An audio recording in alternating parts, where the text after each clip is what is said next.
17.11c sur l'année 1977, suite 2, comme prophétie donnée aussi par Paul sans le savoir. Voici un conseil.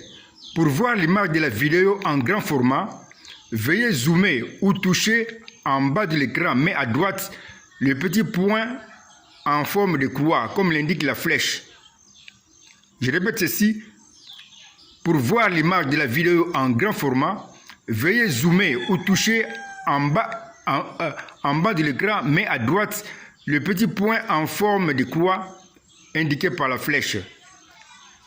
Bien sûr, tout dépend aussi de la marque du portable.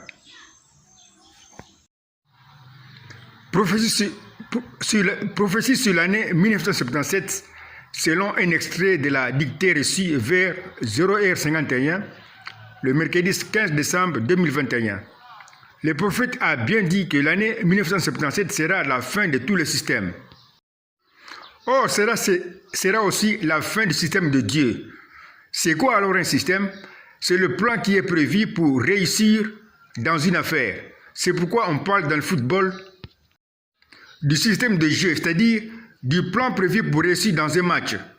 Le système de Dieu est donc le plan prévu par Dieu pour avoir de nouveau les hommes parfaits, c'est-à-dire le plan qui était prévu pour restaurer l'homme parfait comme il était en Éden. Comme l'indique la flèche, 1977 devait être l'année de présentation d'un homme parfait comme il était en Éden. Or, ce qui crée l'homme parfait, c'est la voix du Fils de l'homme, du grondement de ses tonnerres, qui est la voix de l'ange créateur des cieux et de la terre. Quand alors l'ange créateur s'ouvre et commence à parler pour faire entendre sa voix de ces tonnerres, qui rassemble seulement les 7 anciens messages que Dieu avait envoyés dans son église pendant 7 âges, c'est alors que l'épouse est entrée dans une puissance de transformation qui va changer l'épouse, qui va finalement présenter la stature de l'homme parfait. Comme cela était autrefois avec Adam avant sa chute. Or, le troisième pôle, qui est l'étape où le Fils de l'homme a fait entendre sa voix de l'ouverture des sceaux, a eu lieu en 1963, au mois de mars. Quand alors la voix du Fils de l'homme se fait entendre, c'est alors que l'épouse est entrée dans le mystère du changement pour présenter la statue de l'homme parfait. Mais il y a un mais, alors que l'épouse avançait vers l'année 1977, où devait être présenté l'homme parfait, qui marque la fin du système de Dieu, le précieux prophète Branham, qui a servi de micro, est devenu parfait avant l'épouse, mais en 1963, comme cela est indiqué sur la flèche qui avançait vers l'année 1977. En 1963, comme on le voit sur la flèche, et au troisième pôle qui était l'ouverture des sceaux, c'était la présentation d'un homme parfait avant 1977. La présentation d'un homme parfait qui devait avoir lieu en 1977 s'est accomplie en 1963 dans la vie du précieux prophète Branham, qui a servi de micro à la voix du Créateur. Comme le montre le dessin, alors que la flèche avançait vers l'année 1977 avec la prophétie, cette prophétie s'est accomplie en 1963. C'est pourquoi c'est marqué sur le dessin, année 1963, de présentation des noms Branham rendus parfaits. C'est bien dit. Année 1963 de présentation des noms Branham rendus parfaits. C'est pourquoi je t'avais dit l'autre jour que le précieux prophète de Branham était un avorton spirituel, c'est-à-dire quelqu'un qui a atteint la perfection avant même le temps fixé pour l'épouse d'arriver à la perfection. C'est comme quand cela se dit d'un enfant qui est né avant le temps fixé de 9 mois pour être né. Ce n'est pas donc une injure faite au précieux prophète Branham quand je dis qu'il est un avorton spirituel. Avant d'arriver en 1977, qui sera la fin de tous les systèmes, y compris le système prévu par Dieu pour restaurer l'homme parfait, cette prophétie avancée vers 1977 s'est accomplie en chemin en 1963. comme le montre la flèche ci-après, qui avance vers l'année 1977. Nous voyons qu'en 1963, il y a l'accomplissement de la prophétie qui avançait vers 1977 et qui annonçait la présentation des noms parfaits. C'est ce qui est promis dans ma précieuse Bible, dans le témoignage de 10 lépreux. Rappelle-toi ceci, selon Lévitique 25, après les 7 âges de l'Église, venait la 50e année de jubilé. Comme le montre le dessin en bas, 1, 2, 3, 4, 5, 6, 7. 7 âges de l'Église. Chaque âge dure spirituellement 7 ans. 7 fois 7 ans, c'est 49 ans. Après les 49 ans, c'est la 50e année de jubilé. On reprend le dessin des 7 âges de l'Église. Comme l'indique la flèche en bas du numéro 1, un âge dure spirituellement 7 ans, 7 sabbats, un âge et un jour. Quand nous disons en an, comme en an, qu'un âge dure 7 ans, pour les 7 âges, nous avons 7 fois 7 ans égale à 49 ans. Après les 49 ans, nous avons la 50e année de jubilé. Quand nous disons comme en B, qu'un âge dure un âge, pour les 7 âges, nous avons 7 fois un âge, c'est 7 âges. Après, nous avons le 8e âge de l'Église qui est révélé par le précédent prophète Branham comme l'âge de l'épouse. Quand nous disons comme en C, qu'un âge dure un jour, pour les 7 âges, nous avons 7 fois un jour, c'est 7 jours. Après, nous avons le 8e jour. Le dessin nous montre clairement que la 50e année de jubilé, le 8e âge de l'Église, qui est ici l'âge de l'épouse, le 8e jour, c'est un seul et même jour. C'est une même période spirituelle.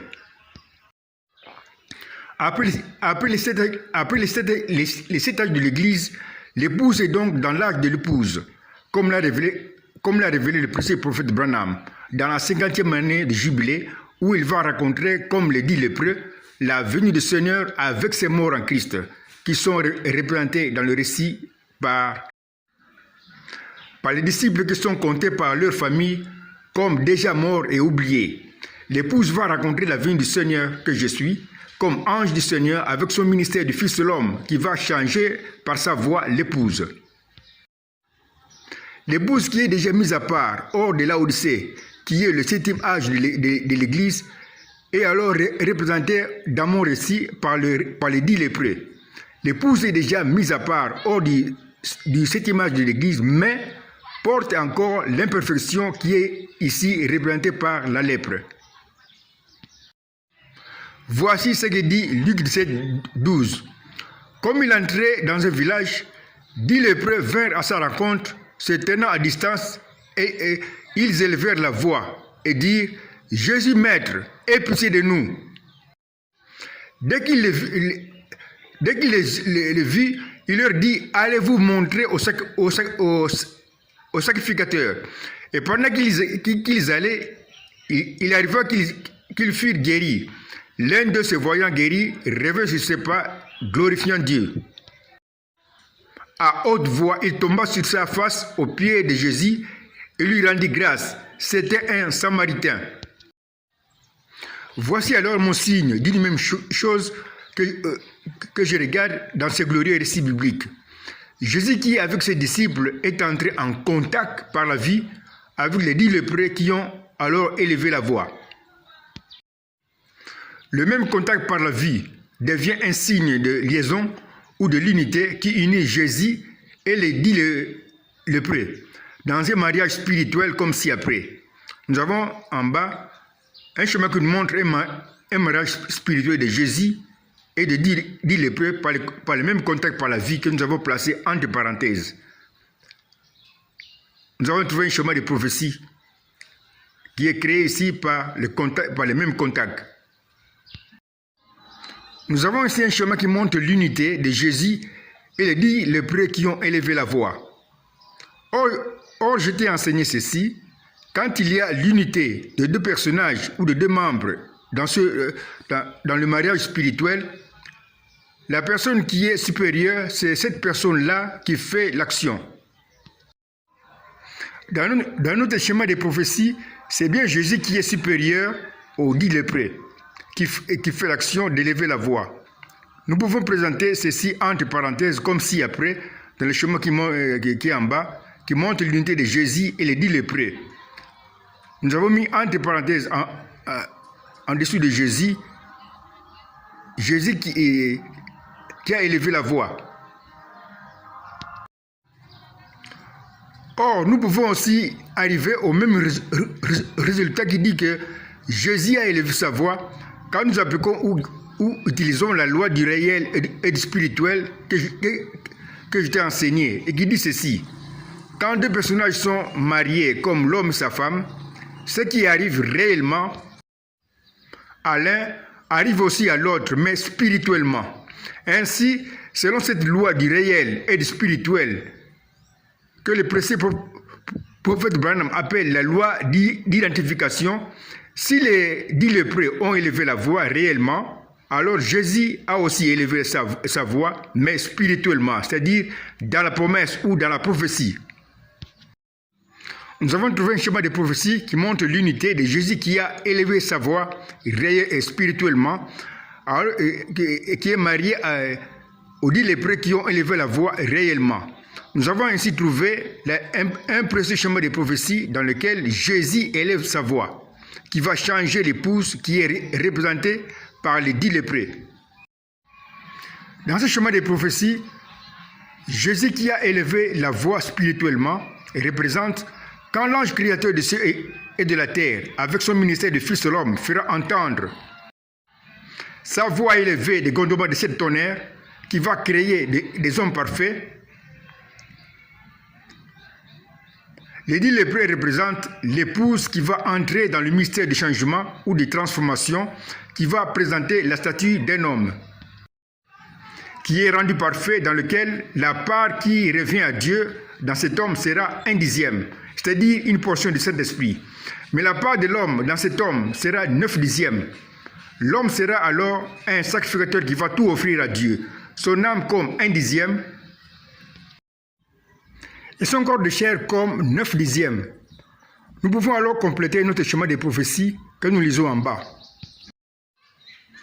Nous lisons maintenant la prophétie en bas, comme l'indiquent les 2 flèches. Quand l'ange créateur des cieux et de la terre, qui est représenté par Jésus, fera entendre sa voix élevée des grondements de cette tonnerre, de son ministère du Fils de l'homme, c'est alors que l'épouse, qui est représentée par 10 lépreux, va entrer dans le mystère du changement. Mystère qui va présenter la statue d'un homme parfait, dans lequel la part qui revient à Dieu sera 1/10. Et la part propre à l'homme parfait sera 9/10. L'homme sera donc un sacrificateur qui va tout offrir à Dieu, son âme comme 1/10 et son corps de chair comme 9/10. Après avoir reçu la promesse de leur guérison, les 10 lépreux sont entrés en mouvement vers le sacrificateur, que nous pouvons représenter par une flèche comme ci-après. Nous voyons en bas la flèche de mouvement des 10 lépreux. Mais cette flèche a comme départ Jésus et comme arrivée le sacrificateur. Comme le montre le dessin en bas, nous voyons la flèche qui part de Jésus et qui va arriver jusqu'au sacrificateur. Comme le montre le dessin, la même flèche de mouvement est devenue un signe de liaison ou le passé signe de l'unité qui unit le départ Jésus et l'arrivée le sacrificateur dans un mariage spirituel comme ci-après. Nous voyons un schéma de prophétie qui nous montre l'unité de Jésus et du sacrificateur. Nous avons trouvé un schéma de prophétie qui est créé par le mouvement des 10 lépreux. Ma Bible est donc le seul livre au monde dans lequel le mouvement de quelque chose crée une prophétie biblique, comme nous l'avons vu dans l'étude du mouvement du bâton jeté par Moïse, qui est ensuite devenu un serpent. Alors que les 10 lépreux avancent vers le sacrificateur, la promesse de leur guérison va s'accomplir en chemin. L'un des 10 lépreux guéris va revenir à Christ. C'est un étranger. Nous pouvons alors compléter notre schéma. Voici la prophétie que nous pouvons lire en bas, comme l'indiquent les flèches. Quand le Fils de l'homme, qui est représenté par Jésus, va créer avec sa voix élevée de cette tonnerre des hommes parfaits, la part qui va revenir à Dieu dans l'homme rendu parfait sera 1/10, c'est-à-dire une portion du Saint-Esprit, qui est un étranger dans l'homme. On va au-dessus, dans l'homme, comme le Samaritain. Mais la part propre à l'homme qui sera un sacrificateur sera 9/10. Je t'ai appris à dessiner alors l'homme rendu parfait par la voix élevée du Fils de l'homme. Comme le montre le dessin, 1/10 revient à Jésus et 9/10 arrive au sacrificateur. Il y a donc deux parties dans cet homme rendu parfait. Au numéro 1, nous avons la part qui revient à Dieu, c'est 1/10. Au numéro 2, nous avons la part qui revient à l'homme, c'est 9/10.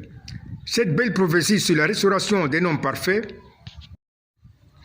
comme il était en Éden, s'est accomplie en 1963 au 3e pôle, c'est-à-dire dans la 3e partie du ministère du précieux prophète Branham, qui est alors l'ouverture des sceaux, c'est-à-dire quand l'ange a fait entendre sa voix de grondement de cette tonnerre. Alors que la prophétie avançait vers l'année 1977, cette prophétie s'est accomplie en chemin en 1963. Comme le montre la flèche, il y a la flèche qui montre la prophétie qui avance vers l'année 1977, qui devait être, comme le montre le dessin, l'année de la fin du système de Dieu. Mais cette prophétie s'est accomplie en chemin en 1963, qui est devenue l'année de l'accomplissement de la fin du système de Dieu. 1963 et 1977 sont pour moi 2 années bien différentes, mais qui ont le signe d'une même chose auquel je regarde. La même situation d'être l'année qui devait présenter un homme parfait, qui devient alors le signe de leur unité. Nous pouvons alors représenter leur unité ou mariage spirituel comme ci-après. Nous avons un schéma qui montre l'unité de 1963 et de 1977 par le signe de l'unité qui est placé entre parenthèses, même situation d'être l'année de présentation d'un homme parfait. Nous avons ici trouvé un schéma de prophétie qui porte des nombres et qui s'appelle une prophétie chiffrée. Nous devons calculer cette prophétie chiffrée pour connaître ma pensée. Nous avons le schéma qui montre l'unité de 1963 et 1977. Faisons l'unité de 1963 et 1977. Cela nous donne 1963 plus 1977. Dans notre calcul, on peut laisser tomber ce qui est une même chose ou commun, comme 19. On laisse tomber 19. On reste avec 63 plus 77, qui donne 140. Or, 140 donne 100 plus 40. On laisse tomber une même chose à droite comme 0. On laisse tomber 0 à la droite des 100 et à la droite des 40. On reste avec 10 plus 4. Or, 10 égale 7 plus 3. On a alors ceci, 7 plus 3 plus 4. Notre calcul de prophétie chiffrée s'arrête quand nous trouvons le nombre parfait suivant, 3, 4, 5, 6, 7, 12. Voici la prophétie trouvée sur l'année 1977. 7 plus 3 plus 4. 7 plus 3 plus 4 se lit ainsi. Au temps de la fin, qui est représenté par 7, c'est-à-dire au 7e jour de l'Église, sera la perfection, qui est représentée ici par 3, à partir des messages de jugement représentés par 4, qui fera des reproches amers. On peut reprendre autrement. Au temps de la fin, qui est représenté par 7, c'est-à-dire au 7e jour de l'Église, on va rendre parfait la perfection est alors représentée par 3, à partir des messages de jugement représentés par 4, qui fera des reproches amers. Or, Israël est aussi compté dans le plan de la restauration de l'homme.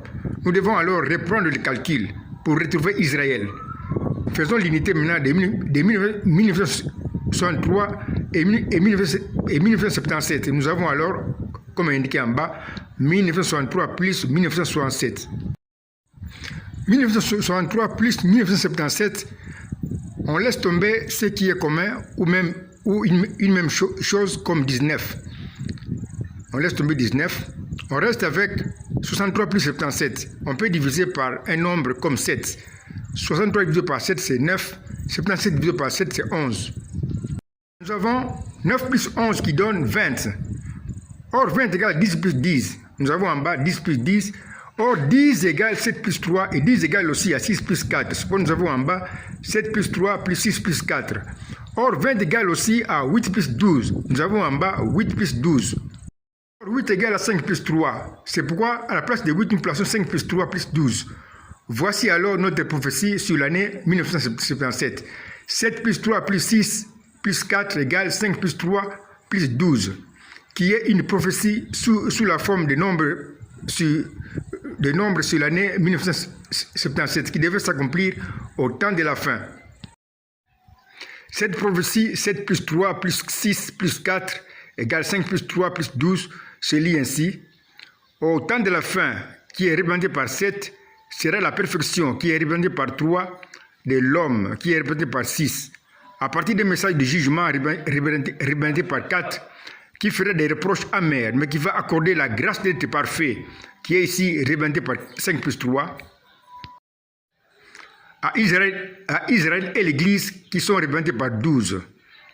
Parce que Israël qui a commencé avec 12 tribus, et l'Église qui a commencé avec 12 apôtres, sont liés par le même nombre 12. À suivre dans la vidéo 17.11d sur l'année 1977, suite 3, pour voir la même prophétie donnée aussi par Paul sans le savoir.